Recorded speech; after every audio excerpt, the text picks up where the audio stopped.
हम जानते थे कि निकम्मा है, नाकारा है, कुछ काम नहीं कर रहा है, खाली लोगों को लड़वा रहा है। कांग्रेस में रीति और नीति की दुहाई देने वाले अशोक गहलोत तो जैसे लोक लिहाज भी भूल बैठे। सरकार में उप मुख्यमंत्री रहे सचिन पायलट पर उन्होंने करारा हमला बोला तो उनके शब्द मर्यादा की सीमा रेखा के इधर उधर जाने लगे।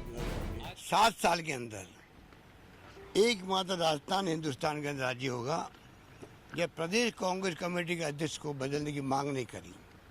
ना सी निर्णय ना जो निर्णय, एक छोटी खबर नहीं पड़ी होगी किसी ने कि पायलट साहब को हटाना चाहिए प्रदेश कांग्रेस कमेटी अध्यक्ष से। हम जानते थे कि निकम्मा है, नाकारा है, कुछ काम नहीं कर रहा है, खाली लोगों को लड़वा रहा है। सुन तो लिया होगा आपने और समझ भी गए होंगे कि राजस्थान की राजनीति कहां तक पहुंच चुकी है। सचिन पायलट मानते हैं कि राजस्थान में अगर कांग्रेस की सरकार आई तो उनकी वजह से, और यहां गहलोत उन्हें निकम्मा, नाकारा और धोखेबाज बता रहे हैं। मान सम्मान दिया, पूरा सब कुछ किया।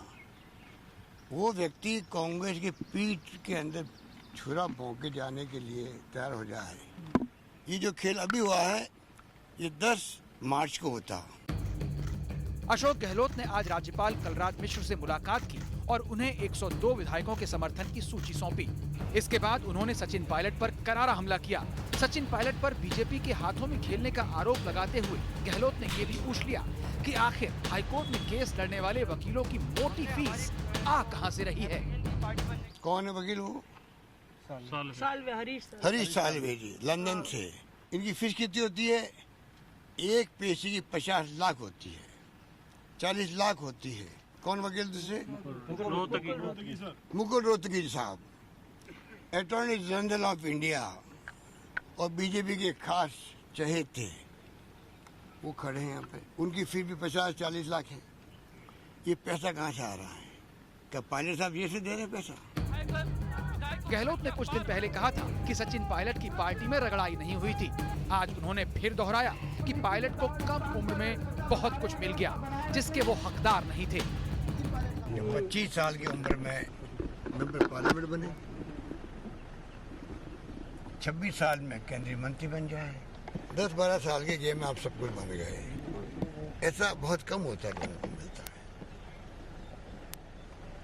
उसके बाद में जिस रूप में उन्होंने खेल खेला वो बहुत दुर्भाग्यपूर्ण है, बहुत दुर्भाग्यपूर्ण। सचिन पायलट को लानतें भेजने वाले अशोक गहलोत ये बताना भी नहीं भूले कि वो राजनीति के पुराने चावल हैं, अपना काम बखूबी जानते हैं।